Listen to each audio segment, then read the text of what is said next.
جی ہمارے ساتھ عرفان اللہ جان صاحب بیٹھے ہیں، اور عرفان اللہ جان ایڈوکیٹ اور سید الطاف حسین ایڈوکیٹ بیٹھے ہیں۔ آج کا میٹنگ آج کے پوڈ کاسٹ نہیں، پوڈ کاسٹ کا ایک ماحول ہوتا ہے، ہم سا گھریلو آفس کا ماحول ہے۔ ہم اس ٹائم چیمبر میں بیٹھے ہیں ایڈوکیٹ سید الطاف حسین صاحب کے۔ ہم اس بھائی کو لے کے آئے عرفان اللہ جان ایڈوکیٹ صاحب کو۔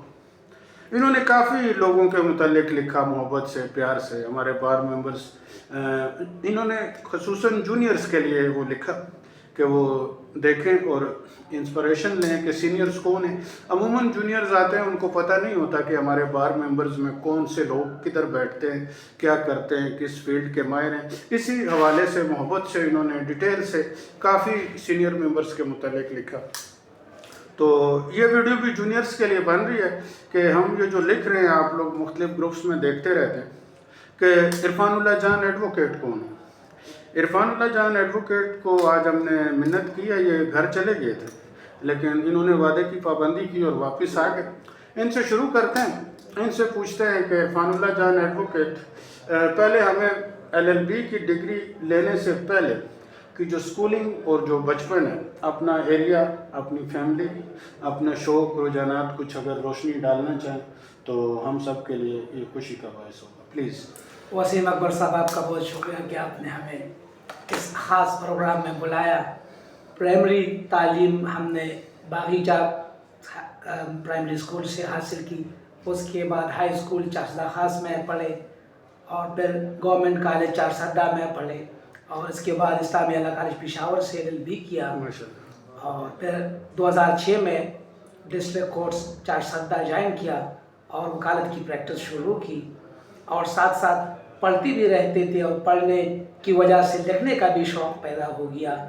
اور آپ نے جو تعریف کی ہے تو یہ بھی اس وجہ سے ہے کہ ہم پڑھتے تھے اور پریکٹس کرتے تھے، تو اب ہم اپنے ساتھیوں پر، ان کی سرگرمیوں پر لکھتے رہتے ہیں۔ تو یہ میری ایک مکمل سٹوری ہے اور ایک شوق آپ جو بتایا کہ پڑھنے لکھنے کا بہت زیادہ ہے۔ جی سر، آپ سوال پورا میں نے کیا تھا کہ فیملی بیک گراؤنڈ تھا، والد صاحب کیا کرتے تھے، دادا جان کی کیا مصروفیت تھی، یہ اس لیے بنیادی طور پہ سر۔ جی سر، ہمارا تعلق بٹاگرام مانسیرا سے ہے، دادا وہاں سے آئے تھے، اور پھر والد صاحب چارسدہ میں پیدا ہوئے۔ والد صاحب وادہ میں ملازم تھے، محنت کرتے تھے، اور اللہ نے ان کو کافی ترقی دی، اور ان کا ایک شوق تھا اور ایک خواہش تھی کہ ہم پڑھے لکھے اور محنتی انسان تھے، اور یہی ہمارا یعنی جاب کرتے تھے۔ جی سر۔ اور میں بتاؤں عرفان صاحب کے ساتھ یہ انٹرویوز کس لیے کیے جاتے ہیں؟ کچھ چیزیں جو رائٹرز ہوتے ہیں، جو لوگ ہوتے ہیں،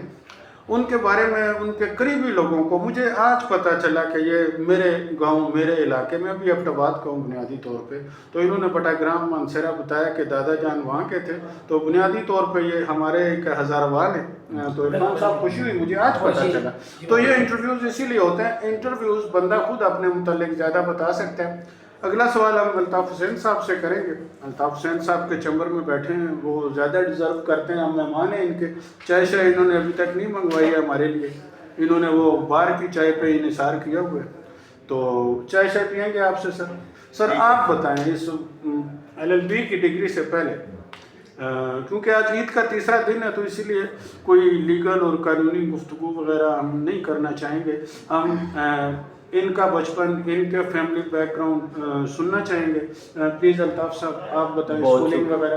بہت شکریہ وسیم بھائی، عرفان اللہ صاحب۔ ذرا اونچا بولیں۔ ایکچولی ہمارا جو فیملی بیک گراؤنڈ ہے، وہ ہم سید گھرانے سے میرا تعلق ہے، اور ہمارے جو آبا و اجداد تھے وہ اجمیر شریف سے ہجرت کر کے آئے تھے پاکستان بننے سے قبل۔ تو خواجہ معین الدین چشتی اجمیر رحمۃ اللہ علیہ وہ ہمارے سجر نسب سے ملتے ہیں، تو سید خاندان سے تعلق ہے ہمارا۔ اور بچپن جو ہے میرا، تو چونکہ والد صاحب کراچی میں جاب کرتے تھے تو بچپن ادھر گزرا، 5ویں تک میں ادھر پڑھا ہوں۔ ادھر سے پھر حالات خراب ہوئے تو والد صاحب نے ہمیں گاؤں بھیجا، تو باقی تعلیم ہم نے میٹرک یہاں سے کی، گورنمنٹ ہائی اسکول برانچ سے. تو پھر میں کراچی چلا گیا ادھر FSC کرنے, پھر واپس آیا, باقی گریجویشن بھی ادھر کی. تو یہ اسی طرح سلسلہ چلتا رہا بس. بالکل الطاف صاحب نے انٹروڈکشن دیا. کافی چیزیں لوگ دوست ہوتے ہیں, ساتھ رہتے ہیں. الطاف صاحب کے ساتھ 7 8 10 سال سے یارانہ ہے, گپ شپ ہے. اب ادھر مجھے معلوم ہو رہی ہیں کافی چیزیں. انہوں نے کہا کراچی میں گیا, تو آپ بعض اوقات قریبی لوگوں کو آپ نہیں جان رہے ہوتے تو کچھ پوچھنے سے پتہ چلتا ہے. پوچھنے کی مثال ایسی ہے, کسی نے کہا کہ پوچھو مانگ لو تو ملتا ہے. اسی طرح معلومات بھی پوچھنے سے مانگنے سے. ایک آدمی نے کسی سے جہاز مانگ لیا یہ اصول سن کے, تو اسے اگلے جس کے جہازوں کی فیکٹری تھی اس نے اپنے PA کو کہا کہ اس کو جہاز دے دو. تو ہم نے پوچھا تو الطاف صاحب نے بتایا کراچی. اس وجہ سے میں ادھر وید میں اردو سپیکنگ ہوں. الطاف صاحب کی اردو کا مجھے آج پتہ چلا کہ کراچی میں وقت گزارا ہے اور اس وجہ سے اردو کافی اچھی بولتے ہیں. اس میں یہ میں ایڈ کرنا چاہتا ہوں کہ وسیم بھائی کی وجہ سے ہم اپنی محفل میں اگر 10-15 لوگ بھی ہو تو اردو بولتے ہیں, تو ہم ان کا پورا لحاظ کرتے ہیں اور ان کو یہاں مہمان کی طرح ٹریٹ کرتے ہیں. بالکل محبت, ہماری کافی پریکٹس بھی ہو جاتی ہے, یہ صحیح پریکٹس کر لیں. اچھا عرفان صاحب آگے چلیں. جی سر. آپ نے پروفیشن میں آپ آگے, آپ کو لکھنے کا رجحان, لکھنے کا شوق, ماشاءاللہ آپ کی تحریریں. عرفان صاحب کو بڑا چھپا کے ہم ادھر لائے. عرفان صاحب کے ساتھ کسی چیمبر میں کسی جگہ پہ بیٹھ جاؤ تو عرفان صاحب چونکہ لکھا رہی ہیں, رائٹر ہیں, بار میں ہمارے لیے ایک تحفہ ہیں, لکھتے ہیں لوگوں کے متعلق. تو عرفان صاحب کو لوگ گھیر لیتے ہیں. تو ان سے ٹائم نکالا, ان سے ریکویسٹ کی, ہے آ گئے. تو ان سے لے کے سائٹ پہ جو آ گئے, ہم اسی لیے آئے کہ ڈسٹربنس نہ ہو. ابھی ہمارے ایک کلرک بھائی کو ہم نے باہر بھیج دیا, وہ خفا ہوں یا نہ, ان سے معذرت چاہتے ہیں. اس ویڈیو میں یہ ویڈیو الطاف صاحب دکھائیں گے ان کو, کیونکہ بندہ بیٹھا ہو, لوگ اندر آ جاتے ہیں. تو ذرا پرسکون ماحول کے لیے آپ سے ریکویسٹ کی تھی کہ ذرا سا باہر کھلی فضا میں بیٹھ جائیں. تو سر آپ سے درخواست ہے, بتائیں کہ لکھنے کا شوق یا رائٹنگ کا کہاں سے انسپائر ہو کے, یا اپنے دل کی آواز تھی یا کسی سے متاثر ہو کے آپ اس طرف آئے؟ سر زیادہ شوق تو میٹرک کے بعد, جب میں میٹرک کا سلیبس پڑھتا تھا اور پھر فرسٹ ایئر کا پڑھنے لگا, تو اس میں مجھے لکھنے پڑھنے کا شوق پیدا ہوا. اور میں نے کہا کہ جو لکھاری ہمیں مضامین ہماری کتابوں میں لکھ رہے, میں اس طرح لکھ سکوں گا یا نہیں. تو میں بار بار ریڈنگ کرتا تھا, تو اس وجہ سے یہ شوق پیدا ہو گیا. لیکن مجھے پتہ نہیں تھا کہ میں اس پڑھنے سے لکھاری بن جاؤں گا, میرا یہ خیال نہیں تھا. لیکن پھر مجھے بھی یہ تجربہ ہوا کہ میں بھی چھوٹی موٹی باتیں لکھ سکتا ہوں. اس وجہ سے اچانک یہ ہوا. بالکل عرفان صاحب کے شروع کے 2-3 مضامین اور آخری 7-8 مہینوں کے مضامین میں ہمیں کافی چینج, کافی اچھے لفظ, کافی اچھی اردو کی ووکیبلری نظر آتی ہے, اور یہ ان کی محبت ہے, لکھتے ہیں. اور سر اگلا لکھنا سر آپ نے ایک تو سوشل گروپس میں آپ میڈیا پہ تو نہیں لکھ رہے ابھی, آپ باہر آپ کا رجحان ہے کہیں پہ کسی اخبار وغیرہ کے لیے یا ان چینلز کے لیے کوئی؟